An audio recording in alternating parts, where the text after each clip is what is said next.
Baik, bismillahirrahmanirrahim. Assalamualaikum warahmatullahi wabarakatuh. Waalaikumsalam warahmatullahi Warahmatullahi wabarakatuh. wabarakatuh. Waalaikumsalam warahmatullahi wabarakatuh. Alhamdulillahirabbil alamin wassalatu wassalamu ala asrafil anbiya'i wal mursalin wa ala alihi wa ashabihi rasulillahi ajmain amma ba'du. Rabbana shrah lana sudurana wa yassir lana umurana wa hlul 'uqdatam min alsinatina yafqahu aqwalana. Allahumma ij'al jam'ana hadza damma marhuma wa tafarruqana min ba'di hadza tafarruqan ma'suma. Bapak Ibu yang dirahmati Allah Subhanahu wa taala, selamat menjalankan amaliyah Ramadan. Alhamdulillah, tak terasa kita sudah di pertengahan Ramadan ya, tanggal 15 Ramadan. Mudah-mudahan apa yang kita laksanakan pada hari-hari sebelumnya dan hari ini dicatat sebagai ibadah ya, termasuk belajar ini. Oke, untuk pertemuan pekan ini, terima kasih kita bisa sepakati untuk bisa dilakukan secara sinkronus lagi lewat Zoom, gitu ya. Seharusnya pertemuan inilah pertemuan asinkron, tapi dengan berbagai pertimbangan kemarin kita minta agar dipindah ke pekan ini, sehingga pekan depan itu sudah asinkron ya, Bapak Ibu boleh belajar mandiri di LMS.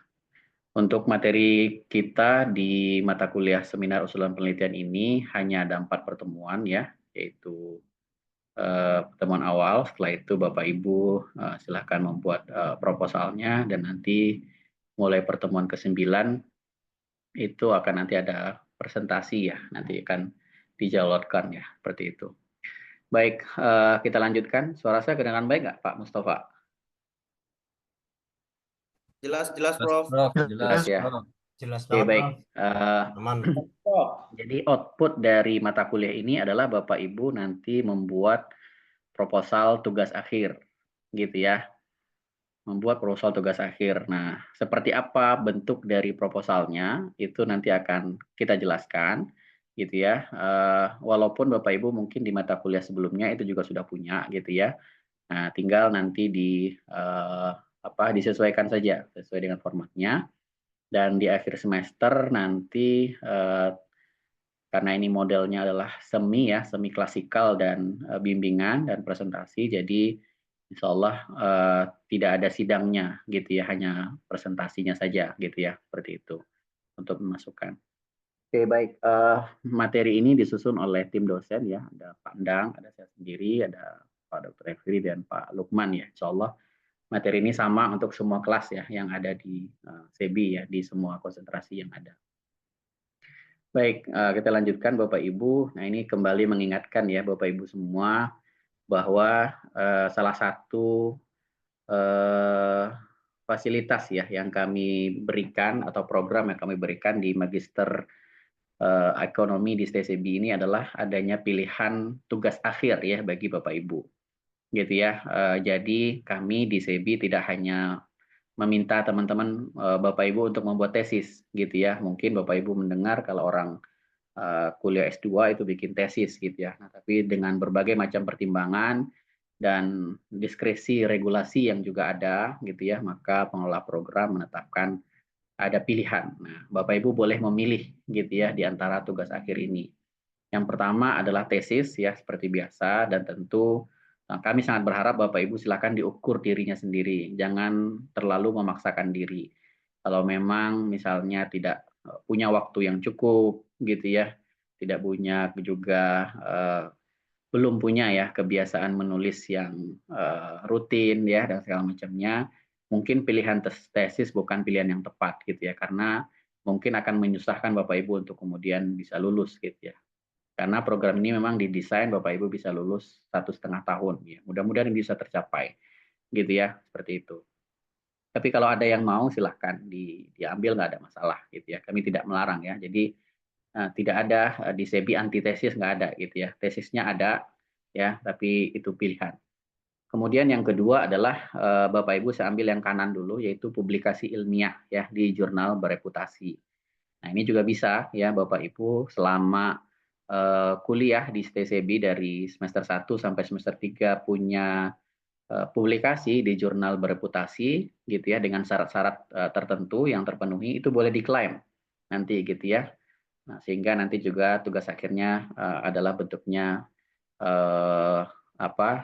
publikasi. Nah, di sini saya lihat tadi ada Pak Hilal Setiawan ya, yang luar biasa, sudah 2 kali conference internasional ya, di Bandung dan di mana satu lagi ya, di Dubai ya kalau nggak salah, walaupun online.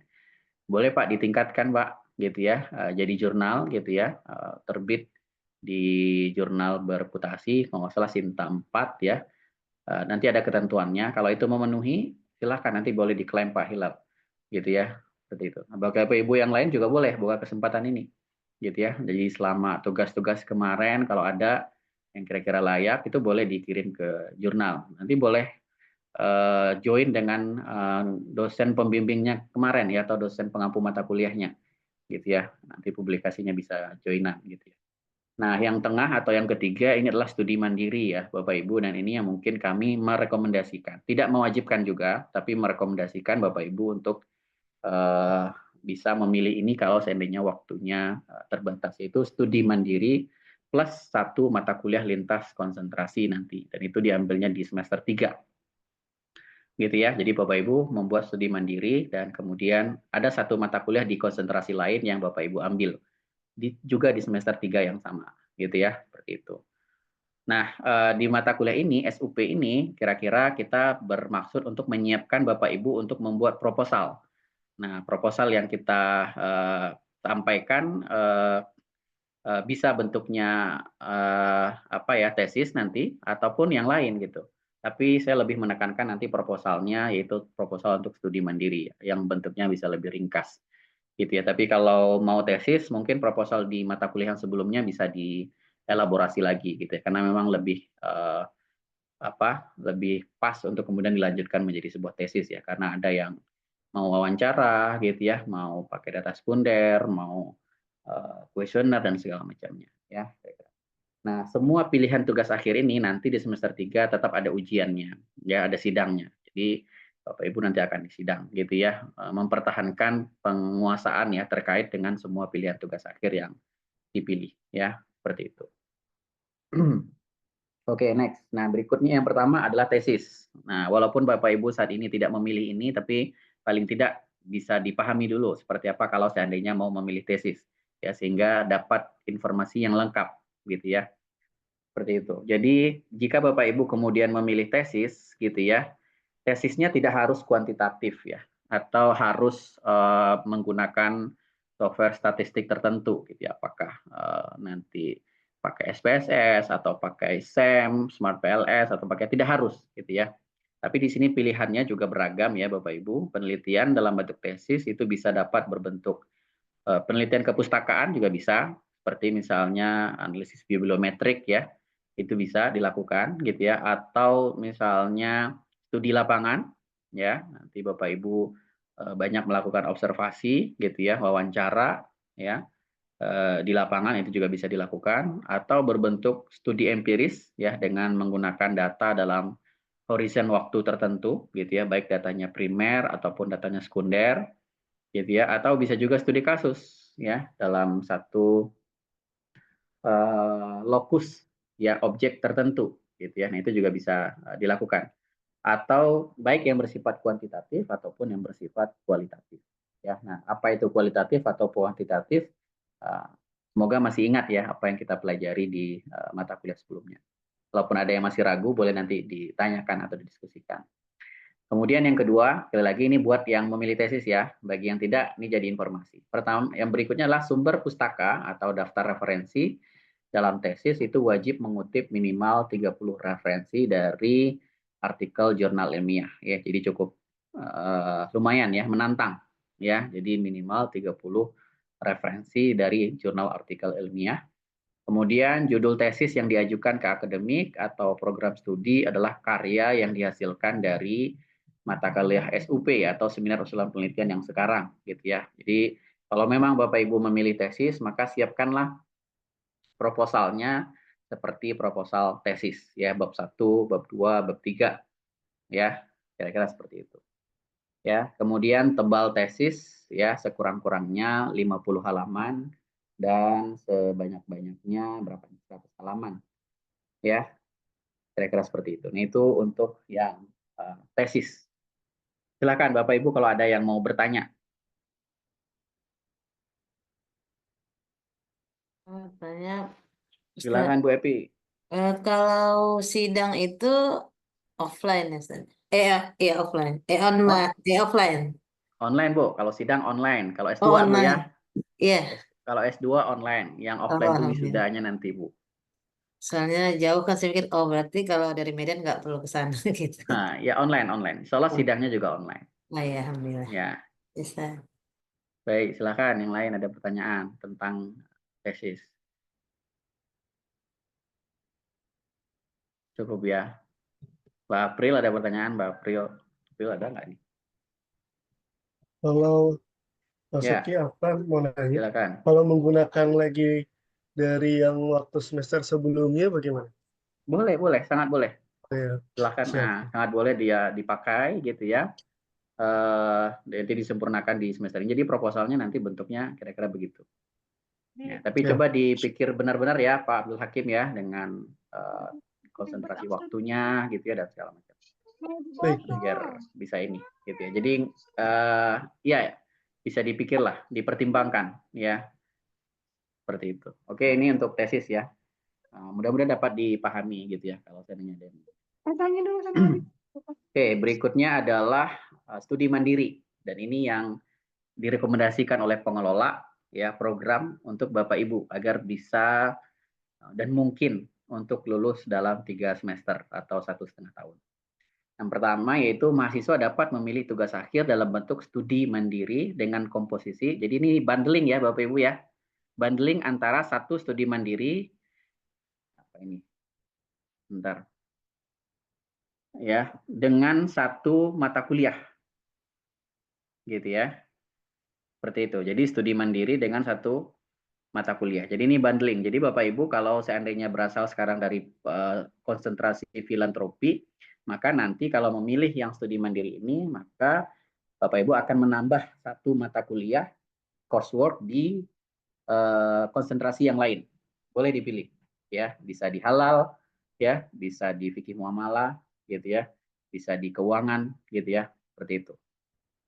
Dan studi mandirinya bentuknya adalah sudah ada formatnya, ya, dalam bentuk tadi ya format artikel ilmiah, gitu ya, seperti itu. Nah ini kemarin saya diskusi gitu ya dengan pengelola program, seperti apa sih bentuk studi mandirinya, gitu ya artikelnya. Apakah hanya kajian literatur? Kalau kemarin kan saya sampaikan hanya kajian literatur ya, ngambil dari jurnal-jurnal yang ada. Ya, ternyata setelah saya di briefing oleh pengelola program, gitu ya, tidak harus seperti itu, tidak harus studi literatur, tapi bisa juga berbentuk hasil observasi, gitu ya. Jadi tetap memungkinkan ya Bapak Ibu kemudian menggunakan wawancara juga, gitu ya. Tapi ditulis dengan bentuk artikel ilmiah studi mandiri ini, gitu ya. Tapi dia tidak sekompleks seperti tesis, gitu. Jadi dibuat lebih sederhana, gitu ya. Jadi kalau kemarin ada pertanyaan, bagaimana kalau seandainya saya sedikit menyesuaikan dari yang kemarin itu kemudian menjadi yang studi mandiri, bisa, ya bisa, gitu ya. Jadi hasil observasi, gitu ya. Atau bisa juga studi lapangan, gitu ya, atau juga studi empiris atau studi kasus gitu ya atau studi literatur. Nah, kalau kemarin saya menyarankan agar kemudian Bapak Ibu menulisnya cukup di depan laptop saja gitu ya, maka studi literatur adalah pilihan kalau menurut saya gitu ya, karena kita tidak perlu kemana-mana gitu ya, tidak perlu menghubungi siapa-siapa juga, cukup dari laptop kita cari artikelnya ya, kemudian kita buat dalam bentuk studi mandiri atau hasil pengalaman kerja gitu ya. Nah, itu juga bisa nih. Jadi memudahkan sekali sebenarnya Bapak Ibu yang sekarang ini di lembaga filantropi ada satu isu tertentu gitu ya. Apakah sekarang apa ya? Sekarang itu kalau terkait dengan penghimpunan itu makin banyak ya lembaga filantropi yang menggunakan marketing affiliate ya atau apa gitu ya. Nah, itu kalau bisa dibuat dalam bentuk studi mandiri juga bisa gitu ya sebenarnya. Ya, baik yang kualitatif ataupun yang kuantitatif gitu ya seperti itu. Jadi lebih luas nih skupnya ya. Jadi tidak hanya studi literatur. Tapi pilihan studi literatur itu menurut saya juga menarik karena tidak tergantung orang lain gitu ya. Hanya kita aja yang menentukan gitu ya. Karena kita cari langsung gitu ya seperti itu. Kemudian berikutnya karya ilmiah mahasiswa dalam program pekerjaannya sedikitnya 15 halaman dan sebanyak-banyaknya 25 halaman. Ini untuk studi mandirinya ya. Kalau proposalnya tentu lebih sedikit lagi, gitu ya. Jadi hasil akhirnya dalam bentuk studi mandiri itu cukup dalam 15 halaman, ya, dengan menggunakan template yang kemarin nanti kita jelaskan juga. Dan sebanyak-banyaknya 25 halaman, gitu ya. Seperti itu. Sederhana sebenarnya. Ya, kemudian karya ilmiah setidaknya memuat 15 referensi jurnal ilmiah dan umurnya 10 tahun terakhir. Jadi kalau sekarang kita berada di 2025, maka jurnal ilmiah yang dikutip itu yang dijadikan sebagai data atau sumber referensi itu adalah berarti sampai tahun 2016. 16. Ya, 2016 atau 2015 ya, mundur-mundur 1 tahun, oke lah gitu ya. Ya 2015 lah. 2015 sampai 2025 ini. Ya, jadi kalau ada artikel yang diterbitkannya tahun 2009 ya berarti itu tidak dianggap gitu ya nilai. Kira-kira seperti itu. Gitu ya. Nanti kalau Bapak Ibu ada yang bertanya bagaimana cara mencarinya nanti bisa saya sampaikan. Gitu ya. Oke, kemudian berikutnya yang ketiga ini adalah pilihan kalau Bapak Ibu memilih untuk tugas akhirnya publikasi ilmiah. Ya, ini ingat ya, ini tugas akhir ini dikerjakan bukan sekarang ya Bapak Ibu ya. Sekarang itu hanya proposal. Gitu ya. Tugas akhir ini adanya nanti di semester 3. Nah, tapi kita perkenalkan dari sekarang agar kemudian proposalnya langsung bisa disesuaikan. Gitu ya. Nah, kriteria yang ketiga adalah yaitu publikasi ilmiah. Ya, yaitu mahasiswa dapat mengajukan karya ilmiah dalam bentuk publikasi sebagai pengganti tugas akhir baik tesis ataupun studi mandiri. Jadi ini pilihan ketiga. Nah, seperti apa ketentuannya? Yang pertama adalah publikasi ilmiah adalah artikel yang telah terpublikasi. Ingat ya, kalau yang memilih ini, kalau yang memilih model ini, maka artikelnya harus sudah terbit. Ya, beda dengan studi mandiri tadi. Studi mandiri tadi bentuknya artikel juga, tapi belum terbit. Ya, seperti itu. Kalau ini harus sudah terbit. Di mana terbitnya? Ya, tentu di jurnal.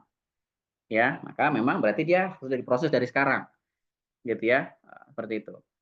Kemudian bisa juga publikasi ilmiah di jurnal internasional dan harus dikonsultasikan terlebih dahulu. Jadi kalau Bapak Ibu yang bahasa Inggrisnya bagus, saya maunya jurnal internasional boleh juga gitu ya, tapi konsultasi dulu ya, baik bisa dengan saya atau dengan pengelola. Karena banyak juga jurnal-jurnal internasional itu yang predator. Ya, seperti itu. Nah, bagaimana konversinya? Nah, konversi nilai publikasi dengan SKS-nya berdasarkan tabel di bawah ini. Kalau Bapak Ibu punya artikel ilmiah yang sudah terpublikasi di Sinta 1, ya, maka itu cukup 1 aja. Ya, itu yang namanya SKS. Ya, 6 karena kan mata kuliah tugas akhir itu 6 SKS. Ya. Jadi kalau di Sinta 1 atau Sinta 2 itu cukup 1 artikel. Gitu ya, itu sudah cukup gitu. Tapi kalau seandainya Sinta 3 ke bawah ya, Sinta 3, 4, 5, 6 atau internasional tidak terindeks menengah, maka itu harus 2 artikel. Gitu ya. Harus 2 artikel. Kenapa? Karena nggak nyampe 6 SKS. Gitu ya. Misalnya hanya Sinta 3, berarti kan nilainya baru 4 SKS, berarti butuh 2. Ya. Walaupun totalnya jadi 8 ya, tapi dia melebihi minimal dari 6 SKS. Gitu ya. Seperti itu. Bagaimana kalau seandainya 5 dan 6 ya, 3 dan 4 sebenarnya ya. 3 dan 4 ya. Kalau 5 dan 6 berarti butuhnya 3. Nah, atau dikombinasi. 1 Sinta 4, 1 Sinta 6 misalnya. Itu juga bisa. Itu kan totalnya. Intinya adalah harus mencapai 6 SKS. Ya, boleh dikombinasi. Ya, seperti itu. Kalau mau Sinta 6 semua berarti harus 3. Ya. Seperti itu kira-kira Bapak Ibu. Silakan sampai di sini kalau ada. Izin tanya, Prof. Ya, silakan Pak Heri. Ya, Prof. Kalau untuk jurnal ini sendiri, pertama, Prof, apakah misalnya jurnal, kan kalau di syarat itu melibatkan dosen pembimbing juga di dalam jurnal ya? Iya. Nah, pertanyaannya, jika misalnya ternyata ada jurnal yang memang belum melibatkan dosen pembimbing gitu ya, tapi kita sudah buat, apakah itu juga masuk dalam kategori bisa melengkapi tugas akhir, itu satu. Hmm. Terus kemudian di jurnal ini kan kadang kita bisa kolaborasi juga, Prof ya. Ya, Jadi bisa, apakah sangat. kita penulis pertama atau bahkan orang lain penulis pertama, kami Ya, yang kedua gitu. Bahkan kemarin ya, kami ada ajakan riset ya. untuk dari salah satu guru besar, tetapi Nah, kami jadi objek risetnya aja. Nah, ini hmm. eh, eh, tidak dimasuk mungkin masuk di penulis ketiga malah misalnya kayak gitu. Ya, Nah, kira-kira kalau hal-hal seperti itu apakah masuk kriteria juga atau memang ya, mandatori wajib harus ada pembimbing dari SEBI ya, gitu. Terima ya. kasih. Baik, Pak Heri, masih pertanyaannya. Ini ada penjelasannya di sini, Pak Heri, gitu ya. Yang pertama adalah artikel ilmiahnya ditulis ketika menjadi mahasiswa. Jadi kalau Pak Heri masuk kemarin tahun berapa, Pak Heri? 2024 September ya. Ya, betul. Ya, berarti kalau artikelnya terpublikasinya bulan Mei 2024, gitu ya, berarti belum tuh. Jadi dia ditulis dan terpublikasi selama jadi mahasiswa. Gitu ya. Seperti itu. Kedua adalah mahasiswa yang bersangkutan sebagai penulis pertama. Jadi memang ini punyanya kita, punyanya mahasiswa. Bukan punya orang lain, kemudian kita diikut sertakan. Gitu ya. Jadi punyanya kita. Gitu. Dan juga harus sebagai corresponding author. Berarti author maksudnya yang mengirim, gitu ya, melakukan revisi, mengirim balik, segala macamnya itu adalah si mahasiswanya. Gitu ya. Seperti itu. Yang ketiga adalah publikasinya wajib menggunakan afiliasinya Sekolah Tinggi Ekonomi Islam SEBI. Bagaimana kalau pernah publikasi, nama pertama, corresponding author, tapi afiliasinya ditulis hanya lembaganya aja. Misalnya kalau Ustadz Heri berarti dari Wakaf Warrior aja. Nggak bisa juga tuh. Gitu ya. Jadi harus afiliasi sekolah tinggi. Bagaimana kalau setnya lebih dari afiliasinya lebih dari satu? Boleh, boleh. Tapi SEBI harus yang nomor satu. Gitu ya, misalnya Ustadz Heri, Pak Heri, sekolah afiliasinya Sekolah Tinggi Ekonomi Islam SEBI dan Wakaf Warrior, itu boleh. Gitu ya, seperti itu. Dan mencantumkan koautor ya dengan dosen pengampu mata kuliah atau pembimbing mata tugas akhirnya. Jadi memang yang diterima adalah yang ini nih, ini terkait dengan syarat publikasinya. Karena memang kita ingin juga menjaga agar memastikan intinya bahwa artikel yang dipublikasi adalah memang artikelnya mahasiswa, gitu ya, yang dibuat oleh mahasiswa, ya, seperti itu. Dan ada identifikasi terkait dengan kelembagaan SEBI-nya, gitu ya. Nah, syarat jurnalnya apa? Nah, ini cukup berat juga ya. Pertama adalah jurnalnya harus online, jadi bisa dicek, gitu ya. Jurnal itu banyak ya, Bapak Ibu ya, gitu ya, banyak sekali, gitu ya.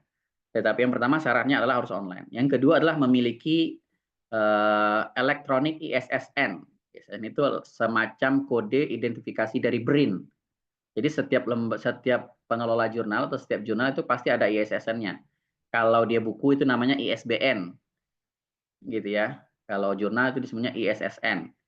Saya lupa ininya panjangannya, gitu ya. Tapi itu diterbitkan oleh BRIN, gitu ya. Berarti pengelolanya harus begitu. Kemudian memiliki DOI, ya, Digital Objective Identifier.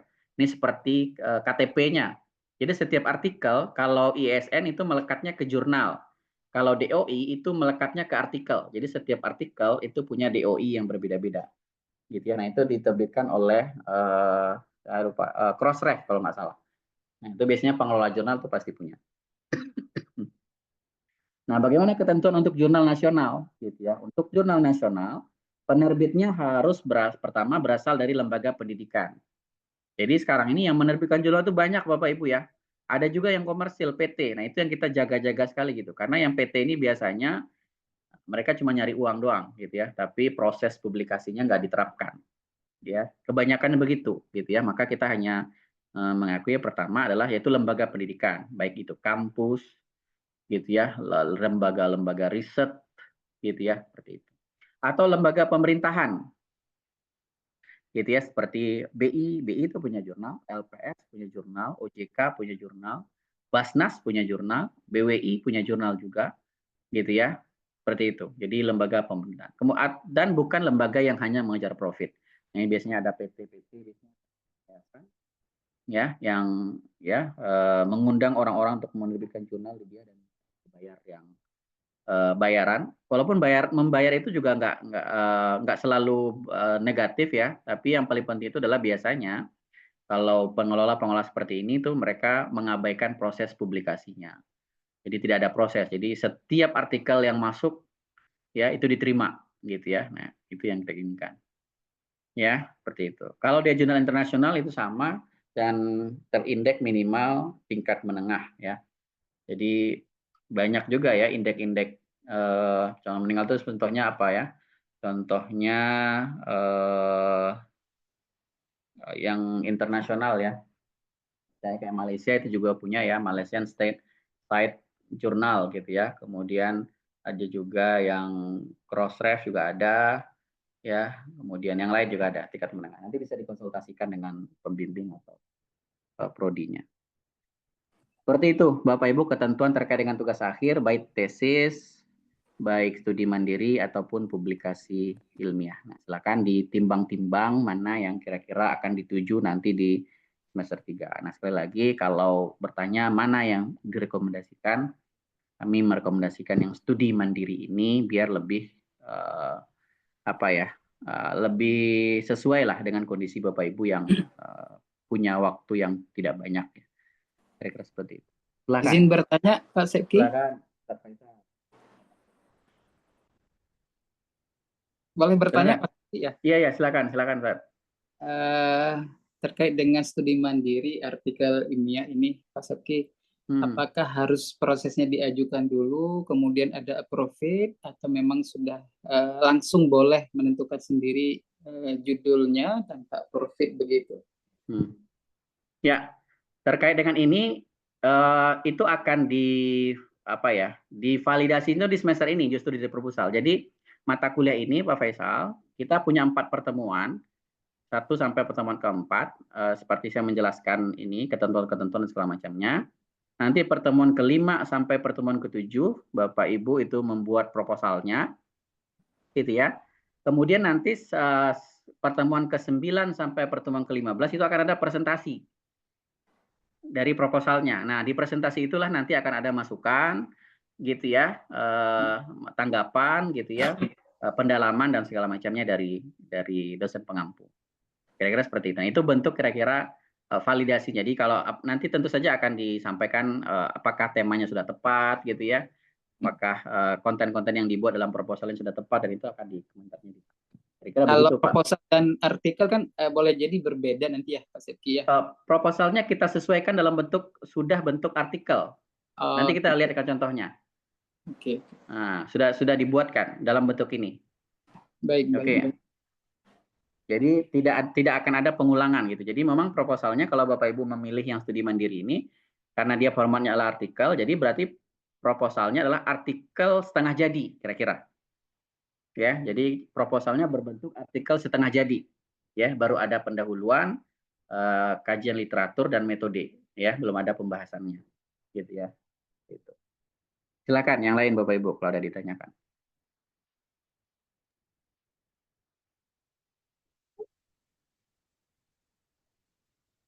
Izin konfirmasi, Prof. Silakan Pak Haris. Kalau pertemuan yang lalu kan studi mandiri ini hanya studi literatur ya, Ustaz? Iya, betul. Dan hari ini kita melihat lebih luas begitulah ya. Nah, diluaskan. Berarti kita juga bisa melakukan yang kayak kemarin misalnya ngambil kuantitatif kemudian melakukan survei-survei begitu ya, survei-survei lapangan untuk menambah data. Berarti diizinkan ya, Pak ya? Diizinkan ternyata. Ya, saya sudah ini slide kebetulan juga dibuat oleh pengelola program ya. Tadinya saya memahaminya begitu biar lebih mudah, tapi ternyata itu diperbolehkan ya. Diperbolehkan dengan artian ya kalau memang Bapak Ibu sanggup untuk melakukan itu silakan. Kalau sanggup ya. Tapi kalau enggak ya saya kira pilihan studi literatur adalah pilihan yang pas gitu ya. Gitu ya, dengan waktu yang ada gitu. Oke, Pak Prof. Realistis nih. Ya. Oke, next. Berikutnya adalah proposal ya. Tadi itu adalah kira-kira bayangan nanti untuk semester 3 ya. Itu bayangannya, pilihan-pilihannya. Nah, sekarang kita masuk ke apa yang kita hasilkan di semester ini, semester 2 ini atau semester genap ini ya, tentang proposal tugas akhir. Yang pertama adalah ketentuan proposal. Ya, Bapak Ibu gitu ya. proposalnya bentuknya adalah seperti ini, tunggal nih kira-kira ya, yaitu mengikuti template dari jurnal yang sudah dikelola oleh S2, yaitu jurnal Sebinomic, Journal of Islamic Banking, Finance and Social Finance. Gitu ya. Jadi template-nya sudah ada di situ. Gitu ya. Nah, ini linknya ada di sini gitu ya. Kalau kita coba lihat ya, ininya, template-nya. Ini juga saya sampaikan juga di pertemuan yang lalu. Nah, ini template-nya sudah menggunakan ini. Jadi dia sudah seperti template artikel ilmiah. Jadi kira-kira proposal itu kalau bahasa sederhananya adalah proposal yang akan kita buat adalah berbentuk artikel setengah jadi. Ya, dengan menggunakan template ini. Ya. Berarti yang kita buat nanti sampai metode saja. Sampai metode. Gitu ya. Seperti itu. Oke, kemudian panjang proposalnya, nah itu 8 sampai 10. Jadi kalau tadi bentuk studi mandirinya adalah 15 sampai 20, kalau proposalnya cukup 8 sampai 10. Gitu ya. Seperti itu. Kemudian kontennya apa? Konten utamanya adalah satu harus ada pendahuluan selain dari judul dan abstrak ya. Pertama pendahuluan, berapa banyak? Gitu ya. 2 sampai 4 halaman saja. Ya. 2 sampai 4 halaman. Gitu ya, seperti itu. Kemudian yang kedua, kajian literatur ya. Berapa halaman? 4 sampai 7 halaman saja. Ya, boleh Bapak Ibu boleh memilih yang paling minimal juga boleh. Gitu ya, seperti itu. Kemudian metode penelitian itu adalah 1 halaman, ya, minimal 1 sampai 2 halaman. Gitu ya, seperti itu. Nah, itu kira-kira ya ketentuan dari proposal yang Bapak Ibu nanti mulai buat di pertemuan 5 sampai 8, pertemuan ke-9 nanti dipresentasikan. Gitu ya. Seperti itu. Nanti waktunya tadi sudah minta kemarin sudah minta ke April untuk dibagi ya. Kapan siapa yang presentasi di pertemuan ke-9, pertemuan ke-10 dan seterusnya. Oke, ada pertanyaan? Ya, Pak. Halo, Assalamualaikum. Assalamualaikum warahmatullahi wabarakatuh. Silakan Bu Leli.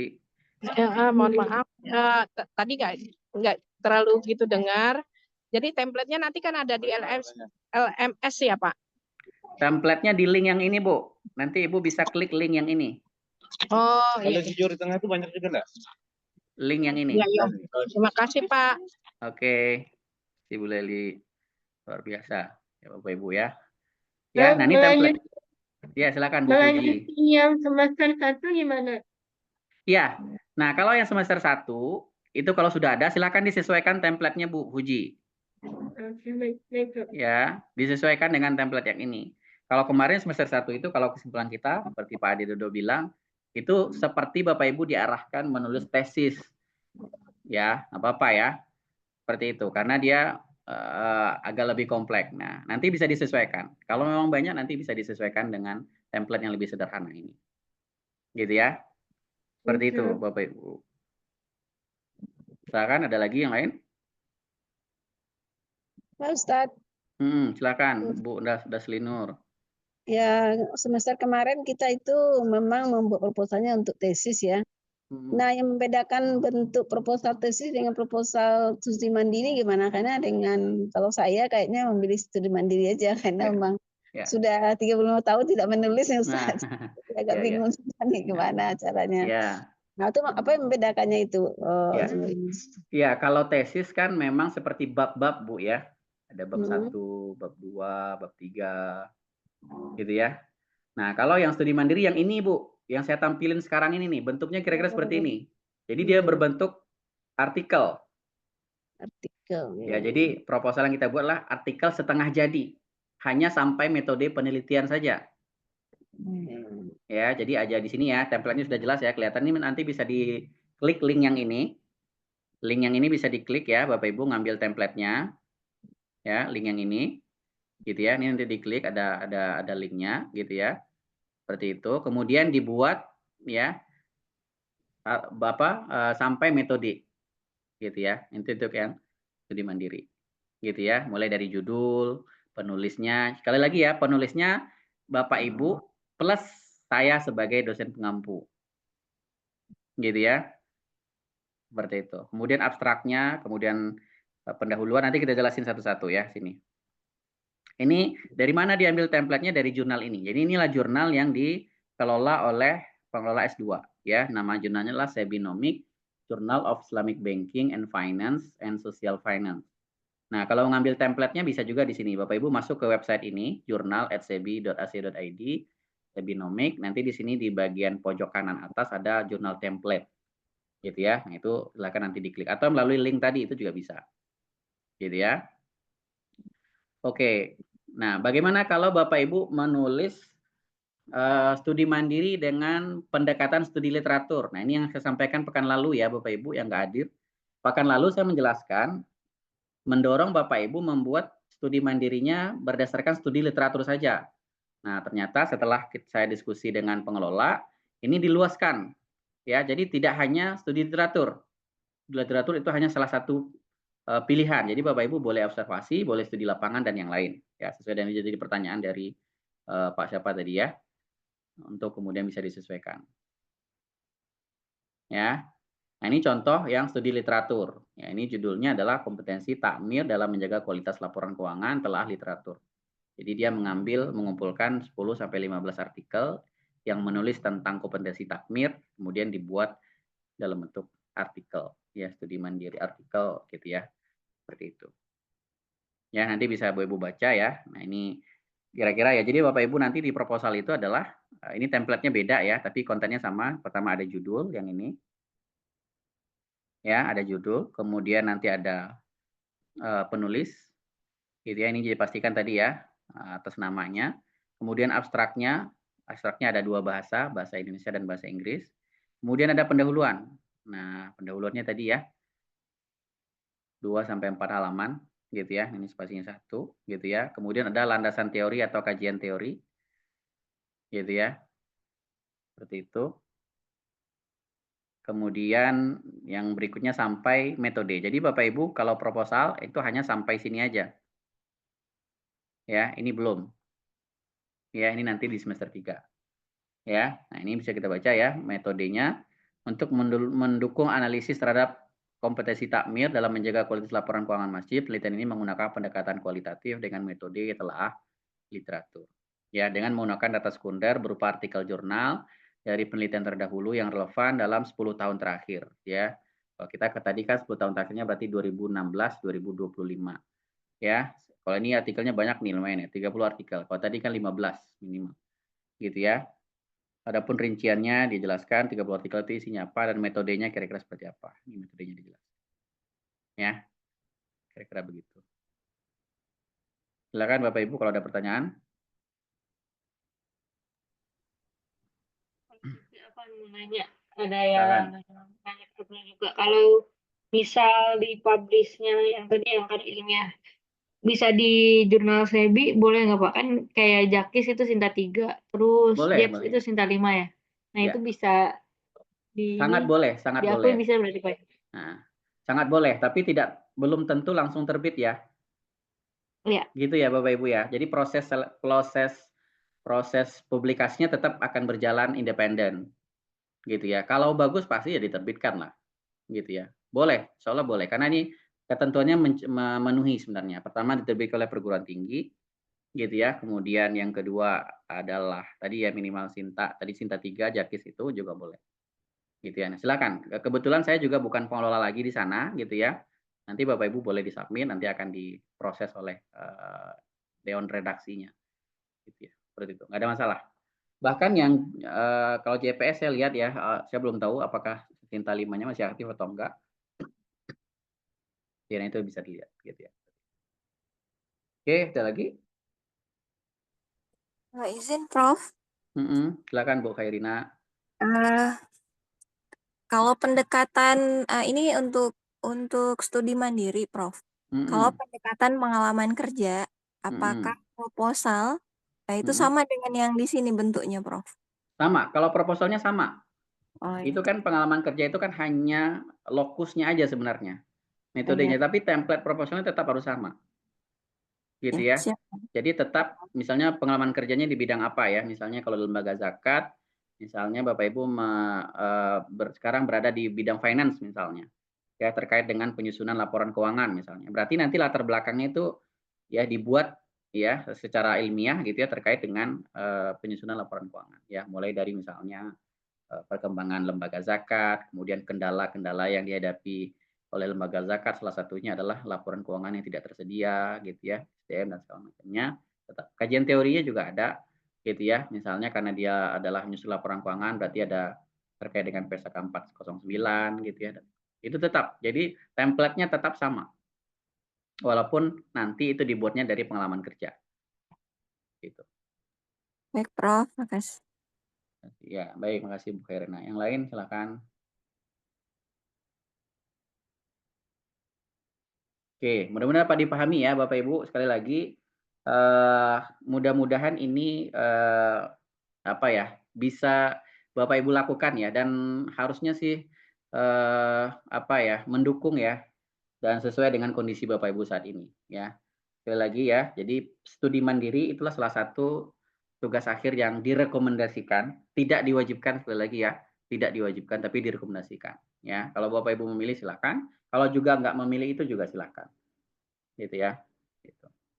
Oke, next. Nah, konten proposal yang lebih detail gitu ya. Karena tadi berdasarkan template yang saya binomik tadi, saya coba detailkan. Yang pertama judul.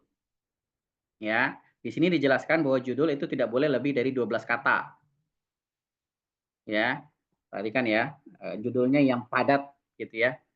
Kalau contoh tadi judulnya apa ini kalau ini? Kompetensi takmir dalam menjaga kualitas laporan keuangan masjid telah literatur. Ini kan berapa katanya? 1, 2, 3, 4, 5, 6, 7, 8, 9 kata. Gitu ya. Jadi tidak boleh lebih dari 12 kata. Kemudian ditulis center. Center itu di tengah ya. Ini settingannya aja. Gitu ya. Jadi kalau kita lihat yang ini kan di tengah ya. Tidak rata kiri atau rata kanan, tapi di tengah. Ya. Itu.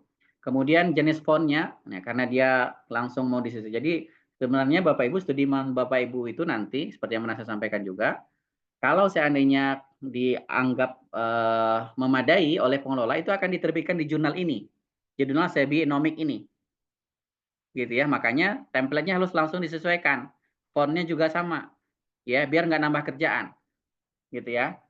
Seperti itu. Jadi fontnya yaitu Palatino Linotype. Ya, nanti dicari aja di Word-nya. Kemudian judul itu ukuran fontnya 18 dan harus bold. Ya, 18 poin. Itu untuk judul. Kemudian untuk penulis dan afiliasi, ya penulis pertamanya adalah mahasiswa, penulis keduanya adalah dosen pengampu. Ingat ya, menulis nama itu nggak perlu ada gelar-gelar. Ya, jadi dalam dunia riset ini memang tidak ada yang namanya gelar-gelar itu perlu ditulis. Walaupun dia seorang profesor, seorang apa, nggak perlu. Semuanya nama biasa. Gitu ya. Seperti itu. Jadi penulis pertama adalah mahasiswa itu sendiri. Kemudian penulis kedua adalah dosen pengampu mata kuliahnya. Kemudian afiliasinya itu adalah Sekolah Tinggi Ekonomi Islam SEBI. Ingat ya, tidak disingkat. Misalnya tidak ditulis Stay SEBI juga enggak. Tidak ditulis juga SEBI School of Islamic Economic juga enggak. Walaupun proposalnya dalam bahasa Inggris. Ya, jadi misalnya Bapak Ibu saya mau menulis proposal tapi pakai bahasa Inggris boleh nggak? Boleh. Tapi afiliasinya tetap yaitu Sekolah Tinggi Ekonomi Islam SEBI. Ya, tidak diterjemahkan. Tidak juga disingkat-singkat ya. Karena ini tujuannya untuk karena data di internet ya, gitu ya, agar kemudian nilai webometriknya teridentifikasi gitu ya. Karena kalau beda nama nanti dianggap lembaga yang berbeda. Gitu ya, seperti itu. Kemudian berikutnya abstrak. Abstrak itu terdiri dari 200 sampai 250 kata. Ya. Seperti itu. Nah, apa saja biasanya isi dari abstrak itu ada biasanya tiga hal, tapi dalam proposal ini karena belum ada hasilnya, maka dua aja, yaitu tujuan penelitian dan metode riset. Jadi tujuan penelitiannya apa, kemudian metode risetnya apa. Gitu ya, dijelaskan. Ya, berarti kalau kita lihat yang ini ya, yang ini, nah ini ya Bapak Ibu, berarti dia sampai mana tuh ya? Ya, ini kayaknya 200 sampai 250 kebanyakan. Nanti coba saya lihat lagi ya, apakah 100 kata aja sampai 200. Jadi dibikin begitu. Jadi penelitian ini bertujuannya apa gitu ya. Oke, kemudian dibuat dalam dua versi, yaitu versi Indonesia dan versi Inggris. Hanya untuk abstraknya saja. Ya. Kemudian berikutnya kata kunci atau keyword terdiri dari 3 sampai 5 kata yang mencerminkan konsep yang sedang dibahas. Ya, kalau nulis tentang takmir masjid ya berarti takmir itu menjadi kata kunci. Kemudian setiap kata kunci itu dipisah dengan tanda titik koma. Ya. Tanda titik koma, ya. Kira-kira seperti itu. Kemudian berikutnya adalah pendahuluan. Pendahuluan panjangnya tadi 2 sampai 4 halaman, fontnya Palatino Linotype. Nah, ini spasinya ya Bapak Ibu, perhatikan, spasinya itu single, tunggal. Gitu ya. Jadi tidak 2 atau 1,5 atau 1,5 bukan, tapi 1. Nah, apa saja isi dari pendahuluan? Ya, yaitu yang pertama deskripsi atau permasalahan atau fenomena. Ya, maka kita bisa bercerita ya tentang fenomena yang ada terkait dengan isu yang kita bahas. Kalau misalnya membahas tentang isu zakat ya biasanya kita menjelaskan tentang perkembangan zakat. Ya. Seperti itu, penghimpunan dan target seperti itu. Kemudian gap penelitiannya ya, apa yang menjadi masalah penelitiannya apa? Kemudian kenapa penelitian ini penting dijelaskan dan kemudian tujuan penelitiannya apa? Kemudian untuk kutipan atau referensi itu menggunakan body note ya, bukan catatan kaki ya Bapak Ibu. Body note itu seperti ini. Nah, ini namanya body note nih. Ya. Seperti ini namanya body note. Ya. Kalau catatan kaki di bawah, nah SEBI itu menggunakan body note yang ini. Ya. Seperti itu. Ya. Body note, kemudian dan menggunakan style IPA. Nah, ini juga sama ya. Sebenarnya kalau dalam Mendeley itu sudah ada pilihannya, tinggal dipilih-pilih aja. Dan wajib menggunakan Mendeley ya, Bapak Ibu yang mudah-mudahan semester 1 sudah mendapatkan juga ya. Kalau belum nanti bisa kita tambahkan juga. Menggunakan Mendeley ya untuk referensi. Itu untuk pendahuluan. Kemudian untuk kajian literatur itu panjangnya 4 sampai 7 halaman ya, fontnya sama. Isinya apa? Isinya adalah membahas tentang konsep atau teori yang melandasi isu riset.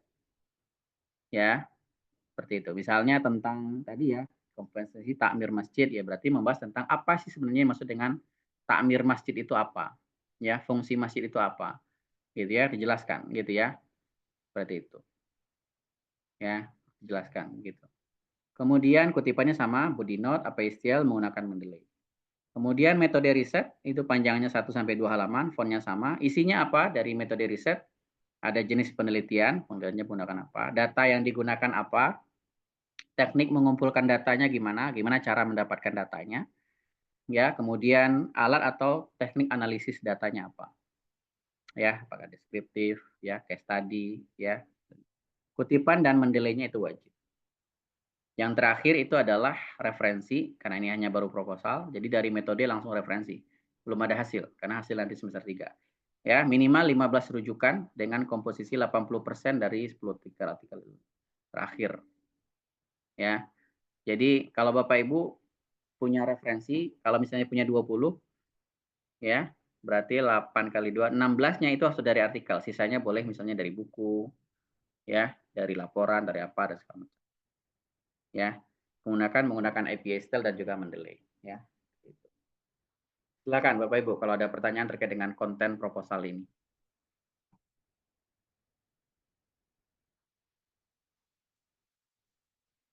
Ada pertanyaan?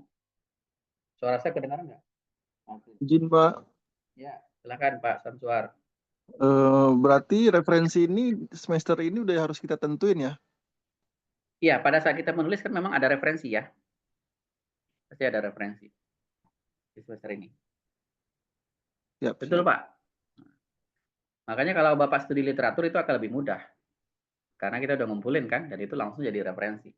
Jadi data juga. Gitu ya. Referensi misalnya kalau Bapak Ibu misalnya di pendahuluan menulis tentang perkembangan zakat, penghimpunan zakat. Itu kan pasti harus mengutip data dari Basnas kan. Kan Basnas itu setiap tahun mengeluarkan laporan zakat outlook ya kalau nggak salah. Ya, zakat outlook setiap tahun. Dan itu di dalamnya banyak sekali data. Nah, itu bisa diambil, bisa dipakai. Nah, itu kan berarti kan kita harus mengutip ya dari mereka. Seperti itu. Kalau nulisnya tentang ini karena lembaga zakat, kalau lembaga wakaf, nah saya nggak tahu apakah BWI punya laporan berkala juga atau tidak gitu ya secara tahunan itu boleh diambil. Ya, atau misalnya ini keluar oleh Kementerian Agama. Begitu Pak Samsur ya. Terima kasih, Silakan Pak. kalau silakan kalau ada pertanyaan. Kalau jenis ukuran kertas dan border begitu, Prof, mungkin diatur juga atau Iya. gimana? Di template aja, ikuti aja download template tadi. Nah, langsung pakai itu. Paham ya? Baik, Prof. Template-nya diambil dari mana? Dari sini. Nih ya, kalau Bapak Ibu masuk ke jurnalnya, berarti akan dapat di sini. Gitu ya. Kalau enggak, Bapak Ibu, di slide ini juga saya sediakan ini. Ini link ini juga kalau Bapak Ibu klik, nah itu kan perginya ke template. Nah, ini kan udah ada. Jadi ikuti aja ini udah. Gitu ya. Jadi rata kanan, rata kirinya, segala macam sudah ada. Ini tinggal di download ya ke Word, nanti tinggal diganti-ganti aja. Judulnya diganti, ini diganti, ini diganti. Itu kira Pak Mustafa. Baik, Prof. Terima kasih, Prof. Makan yang lain. Oke ya. Next, berikutnya adalah apa itu isi abstrak ya. Nah, ini secara umum aja gitu. Abstrak itu isinya lah isian lengkap dari proposal. Jadi makanya dijelaskan tentang apa tujuan dari risetnya dan apa metode yang dipakai. Nah, umumnya dia abstrak itu menjawab 4 pertanyaan pendek ya, tapi karena ini baru proposal, yaitu menjawab 2 hal. Satu, menjawab tujuan. Apa pertanyaan penelitian saya dan mengapa ini penting. Jadi seperti itu. Jadi apa tujuan dari riset ini? Ya, riset ini bertujuan untuk misalnya mengurai masalah atau menjelaskan ya atau memetakan gitu ya atau untuk menjelaskan, membandingkan ya macam-macam lah. Jadi lihat ya. Kemudian menjawab pertanyaan penelitian tersebut. Bagaimana saya menjawab pertanyaan tersebut? Ini berkaitan dengan metode. Jadi metodenya apa? Gitu ya. Nah, karena ini studi mandiri ya mungkin lebih banyaknya adalah deskriptif ya, kemudian di literatur ya. Seperti itu. Oke ya. Kemudian strategi penulis abstrak. Nah, ini hanya penjelasannya buku. Kapan sebaiknya kita menulis abstrak? Sebaiknya kalau kita sudah jadi dulu proposalnya baru kita buat ke atas. Walaupun itu tidak harus mesti ya. Bisa juga dibuat di awal. Gitu ya, tapi nanti direvisi lagi ya. Menulis abstrak adalah setelah menyelesaikan proposal untuk mencerminkan keseluruhan isi dengan lebih baik. Gitu ya. Karena kan misalnya kayak metode. Kita bisa bercerita tentang metode di abstrak kalau metodenya udah jadi. Gitu ya, seperti itu. Kemudian draft dari abstrak itu nanti bisa disesuaikan. Disarankan membuat draft di awal sebagai panduan penyusunan atau detailing. Ini contoh-contohnya aja ya, Bapak Ibu ya. Ini contohnya, penelitian ini bertujuan untuk mendeskripsikan kompetensi takmir masjid dalam menjaga konsep penelitian ini menggunakan data sekunder berupa data penelitian, bla bla bla bla bla, gitu ya. Seperti itu. Abstrak ya. Kemudian pendahuluan itu jangan karena dia nggak terlalu banyak ya, jadi jangan mutar kemana-mana gitu ya. Nah, langsung aja pada pokok permasalahannya apa, dukung dengan data dan fakta. Jadi harus didukung data-datanya apa, ya seperti itu. Ya, kemudian tujuannya apa dan novelty tujuannya apa. Kemudian dukung dengan penelitian terdahulu ya yang sudah ada. Kemudian apa gap penelitiannya. Jadi apa masalah yang akan kita angkat. Ya, bedanya dengan riset sebelumnya itu apa? Itu yang itu isi dari pendahuluan. Kemudian kalau kajian literatur ini jelas ya, kita menjelaskan tentang konsep-konsep ya yang melandasi dari isu yang kita bahas. Ya, kalau contoh yang tadi ya. Ini karena membahas tentang takmir masjid, jadi dia membahas tentang satu apa itu akuntansi keuangan masjid. Ya. Kemudian PSAK yang terkait. Ya. Seperti itu. Jadi dia jelasin. Nah, kalau kita membahas tentang apa isu tertentu, silakan apa kira-kira konsep besar yang bisa kita jadikan sebagai ini. Oke, metode riset ya 1-2 halaman saja. Jika menggunakan kuesioner maka tabel instrumen wajib dicantumkan. Ya, sesuaikan dengan corak penelitiannya. Seperti tadi ya, kalau Bapak Ibu pengen proposalnya melanjutkan apa yang kemarin, ya silakan gitu ya ditampilkan. Jika menggunakan data kuantitatif, ya, maka data dalam model ekonometriknya dicantumkan. Jadi datanya diambil dari mana, ya data apa yang diambil misalnya kemarin ya tentang kinerja diukur dengan apa, ya. Misalnya kalau lembaga kinerja zakat itu kan diukur dengan apa ya? ACR ya kalau nggak salah. Allocation to collection ratio misalnya. Nah, itu dijelaskan. Ya. Oke, baik. Kira-kira itu Bapak Ibu yang bisa saya jelaskan ya terkait dengan pertemuan kedua ini. Intinya adalah Bapak Ibu harus bisa membuat proposal dengan template yang sudah disediakan ini. Kemudian jika Bapak Ibu kemudian menggunakan proposal yang sudah ada sebelumnya, silakan disesuaikan dengan template ini. Ya, kemudian kami juga merekomendasikan Bapak Ibu menulis tugas akhir nanti dengan studi mandiri, gitu ya. Kajian literatur juga silakan atau pengalaman kerja juga boleh ataupun baik. Silakan kalau Bapak Ibu ada yang mau kita diskusikan ya dengan materi ini.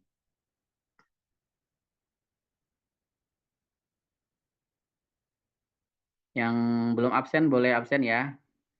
Bapak Ibu yang baru datang atau telat tadi silakan ngisi absen dengan mengetik nama lengkap _ hadir. Nanti saya pindahkan. Ini. Ya baik. Silakan.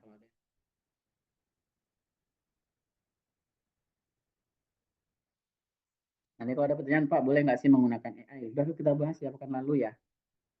Ya, boleh menggunakan AI tapi dengan ketentuan.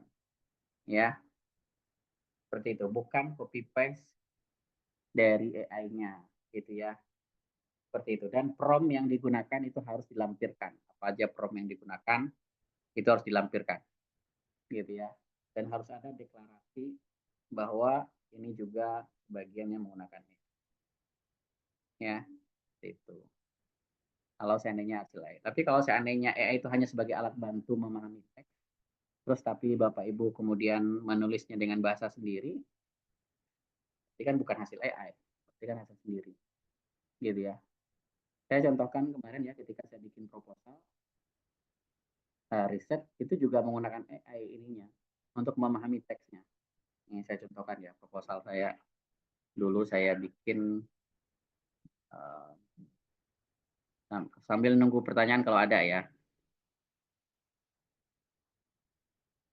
Ini Bapak Ibu, ini.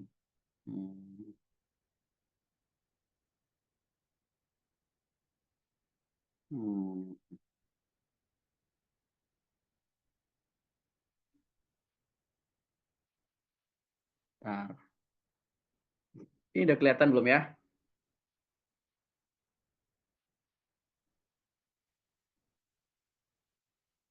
Udah kelihatan kah? Terlihat, Prof. Kelihatan. Dan ya. Nah, ini proposal yang di awal tahun ini saya buat diajukan untuk hibah kompetensi di kompetisi ya di Kemenak ya. Nah, ini tentang kompetensi auditor syariah ya di lembaga zakat. Nah, ini proposalnya sekitar 23 halaman dan ini data-datanya kira-kira kalau ini saya ambil dari Basnas ya, ngambil sendiri. Tapi ketika melakukan ini terutama ya,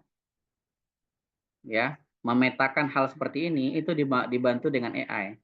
Salah satu caranya gimana? Nah, saya misalnya punya sekian artikel, ini contohnya ya. Ya. Bapak Ibu, nah ini.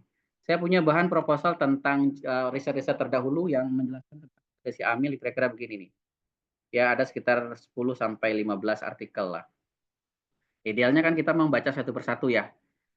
Gitu ya. Baca satu persatu kemudian dapatkan bikinkan notasi dan segala macamnya. Nah, karena kita sekarang sudah punya ada teknologi AI, akhirnya saya minta bantuan ke AI untuk kemudian coba buatkan ringkasan artikelnya. Ya, nah saya bikin peta seperti ini. Seperti Ibu. Jadi dengan begini kita udah tahu nih ini proposal artikel ini isinya apa sih gitu ya. Seperti itu. Nah, baru kemudian saya tulis lagi dengan proposal dengan bahasa saya sendiri. Ya, nah ini sebenarnya hasil dari AI nih. Kelihatan ya? Bapak Ibu ya. Nah, ini dari AI nih. Ya, untuk mendapatkan hasil ini. Nah, Bapak Ibu yang belum bisa AI nanti kita coba praktekkan. Kemarin sudah pernah juga ya di nanti pertemuan keempat ya kalau nggak salah. Bagaimana menggunakan AI. ya. Seperti itu. Silakan kalau ada pertanyaan. Nah, ini saya buat kemarin AI, kemudian jadi proposalnya. Ya. Silakan kalau ada pertanyaan lain. Ini ringkasan, saya buat, ini proposalnya. Proposalnya kemarin. Ini ya.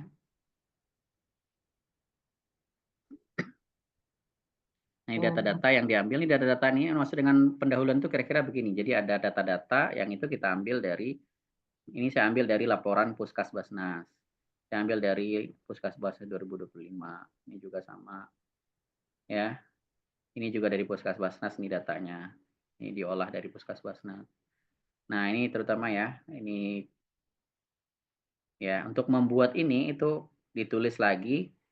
Ya, saya tulis dengan bahasa sendiri dengan setelah saya dapat ringkasan artikelnya dari artificial intelligence-nya. Ya. Seperti itu.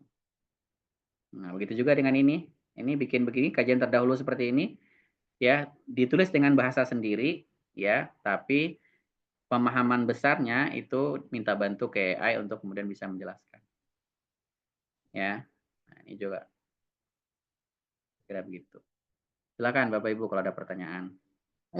Menanya Pak, untuk penentuan judul itu apakah kayak masih sistem kayak skripsi dulu ya diajuin, ini nggak pas, atau ya udah kita tentuin judul langsung buat, nanti baru diajuin atau sistemnya gimana? Ya, Untuk studi mandiri. langsung dibuat dan kalau mau konsultasi dengan saya boleh Bu. Jadi pertemuan ke-5 sampai pertemuan ke-7 kan kita tidak ada pertemuan ya. Nah, itu boleh nanti Bapak Ibu boleh konsultasi. Nanti bisa kita jadwalkan apakah Zoom atau misalnya via grup aja sesuai dengan kondisi seperti itu. Misalnya di pertemuan ganjil kan berarti kita harus Zoom. Nah, berarti dalam Zoom itu kita boleh konsultasi. Ya mau judulnya ini kira-kira pandangan seperti apa sambil dibuat. Atau di WA di grup Bapak Ibu, grup WA itu juga bisa dimanfaatkan untuk kemudian kita berdiskusi di sana. Ya, insya Allah saya coba respon juga. Ya, berkala. Itu Bu Epi. Silakan yang lain Bu Ibu. Prof, izin tanya. Silakan Mbak sini. Untuk yang publikasi ilmiah itu biasanya dari kita submit sampai keterima itu berapa lama waktunya ya Pak? Ya. Nah, ya ini pertanyaan bagus nih. Gitu ya. Normalnya memang 6 bulan ya. Itu normal. Tapi apakah ada yang lebih cepat? Ada. Nah, itu kadang-kadang kita untung-untungan juga. Makanya karena ini kita seperti mencari apa ya? Mencari jurnal dari sekian banyak jurnal yang ada gitu. Nah, caranya gimana? Bisa kita riset sendiri atau kita tanya ke orang lain. Ya, Pak, ada misalnya tanya ke dosen-dosen atau ke siapa atau kenalan yang sama. Ada rekomendasi jurnal yang cepat nggak gitu. Nah, itu bisa kita lakukan. Tapi kalau kita misalnya mandiri, kita ketemu jurnal terus kita submit. Nah, itu minimal itu 1-6 bulan. Tapi ada juga yang lebih bahkan sampai 1 tahun pun juga tidak direspon-respon oleh mereka. Itu juga ada. Gitu. Nah, itu tantangannya untuk publikasi ya. Seperti itu. Gitu ya. Tapi yang lain tuh nanti bisa tanya kalau di Bapak Ibu ya, di SEBI itu ada yang namanya unit cybersea ya. Nah, unit cybersea ini dia punya daftar jurnal-jurnal yang mereka rekomendasikan. Dan itu berdasarkan pengalaman ya dari dosen ini ya. Baik yang levelnya internasional sampai yang sinta-sinta di bawahnya itu ada yang direkomendasikan. Ya nanti dia juga menjelaskan ini rata-rata berapa lama responnya. Nanti kalau nggak salah berapa biaya. Kalau misalnya ada biaya yang harus dibayar itu ada. Nah nanti saya coba carikan ininya. Nanti saya kirim di grup ya. Beberapa jurnal yang direkomendasikan. Itu Mbak Sini. Berarti Prof kalau semisal keterimanya lama nih kita udah nunggu-nunggu. Nah itu terus kita udah mepet mau kelulusan atau gimana gitu ya, udah semester 3, itu kita bisa pindah nggak? Misal ke studi mandiri atau ke Nah, tesis makanya gini, ya. Makanya publikasi ini sifatnya klaim, Mbak. Sifatnya klaim. Ya, maka kalau saran saya itu kira-kira jadi rencana kita yang kedua aja, plan B aja. Jadi misalnya Mbak Sini mau seperti itu, jangan jadikan itu sebagai utama karena itu berisiko telat. Berisiko telat gitu. Nah, jadi sambil Mbak sini misalnya menyiapkan studi mandiri, sambil juga ada artikel yang dipublikasi, gitu ya, seperti itu, gitu ya. Nah, kalau seandainya terbit yang publikasi ternyata Sinta 1, ya berarti ini nggak perlu dibuat lagi, gitu ya. Tapi baru Sinta 4, gitu ya, berarti tambah nanti ada satu mata kuliah, mata kuliah yang di ini, gitu ya. Kira-kira seperti itu. Jadi publikasi ilmiah itu memang agak sedikit berisiko, ya, tapi dia bisa dimulai dari sekarang, gitu ya, seperti itu. Itu kira-kira Mbak ini. Baik, Prof. Terima kasih. Satu lagi, Prof. Ini untuk tadi kan jurnal ilmiahnya tuh minimal 15 ya, Prof. Kalau itu pun yang 10 tahun terakhir.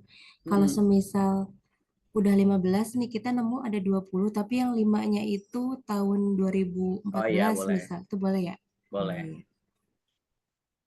Kalau dari buku itu berarti boleh lebih dari 10 tahun terakhir itu ya? Boleh. Itu aja. Oke, baik Prof, terima kasih.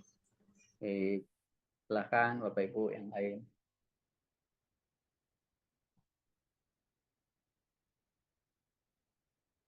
Silakan kalau nggak ada. Mereka yang bermuka dua, dia memang dibenci. Tanya Pak Seti. Barat dan di timur. Silakan, Sel. Barat dan timur dibenci. Ya, terima kasih.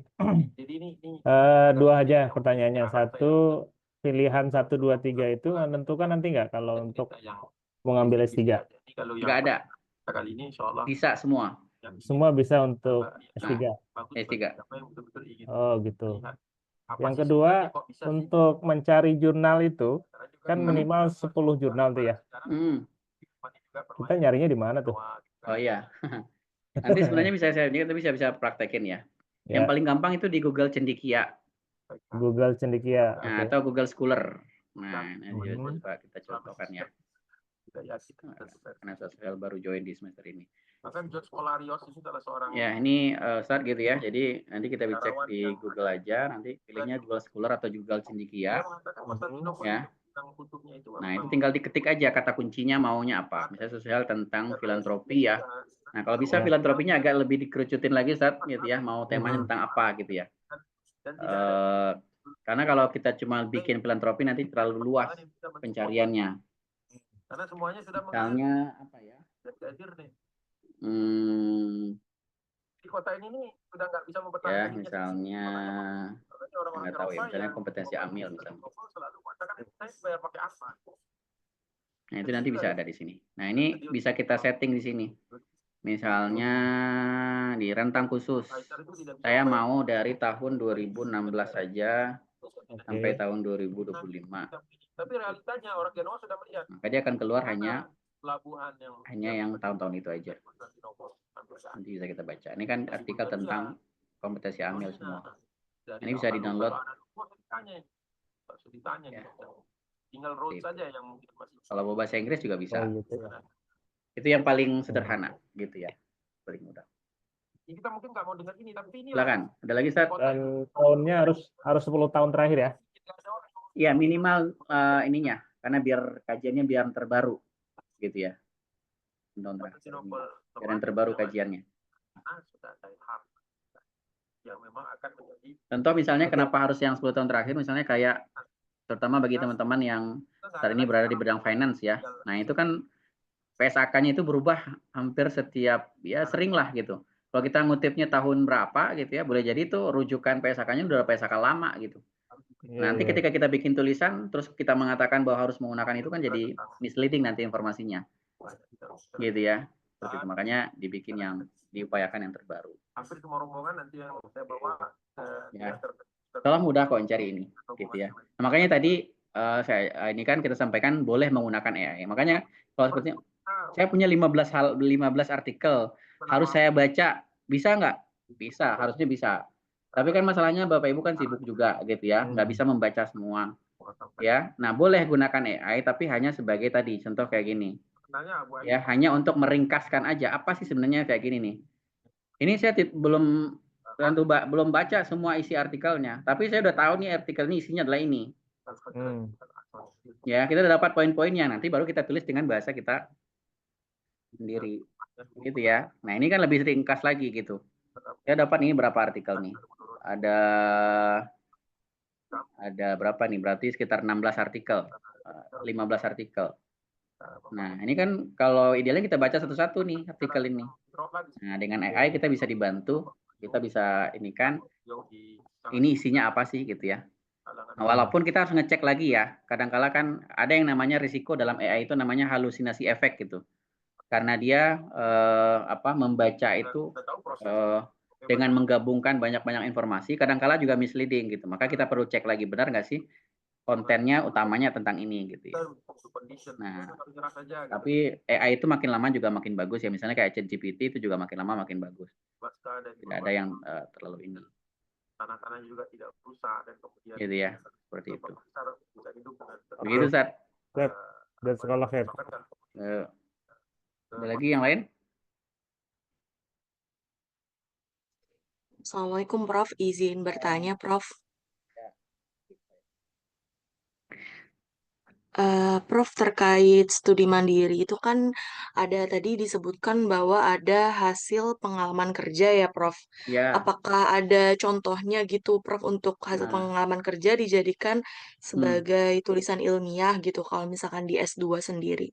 Terima kasih Prof. Baik, untuk sekarang saya belum punya. Nah, tapi nanti coba saya bantu cari ya, saya mintakan juga ke Pak Lukman seperti apa bentuknya kalau. Tapi intinya kalau pengalaman kerja itu lebih seperti kita menjelaskan seperti laporan magang. Kalau Mbak Wika ini gitu ya. Jadi kita menjelaskan apa yang kita kerjakan sambil kita juga tentu mengkritisi ya. Atau memetakankah atau mengklasifikasikankah ya, kira-kira seperti itu. Jadi dia lebih kepada sifatnya deskripsi atas apa yang dikerjakan ya, kemudian menformulasi apakah meringkas, mengklasifikasi, membandingkan ya. Kira-kira begitu. Dengan teori yang ada gitu ya Prof ya? Nah, begitu ya, betul. Kira-kira begitu. Terima kasih banyak Prof atas penjelasannya. Terima kasih.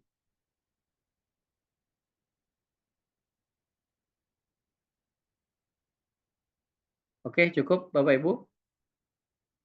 Kalau tidak ada, kita cukupkan ya pertemuan hari ini. Kalau masih ada pertanyaan boleh nanti ditanya di grup ya. Silakan diaktifkan grupnya, bertanya. Nanti juga boleh saling mereplay gitu ya. Kalau yang lain bisa, ya intinya grupnya silakan dibuat untuk media diskusi saja gitu ya, biar lebih hidup juga grupnya dan bisa kita manfaatkan untuk penyelesaian kuliah. Kalau tidak ada, kita kelafaz hamdalah. Alhamdulillahirabbil alamin dan doa. Amin. Subhanaka Allah. Assalamualaikum warahmatullahi wabarakatuh. Waalaikumsalam.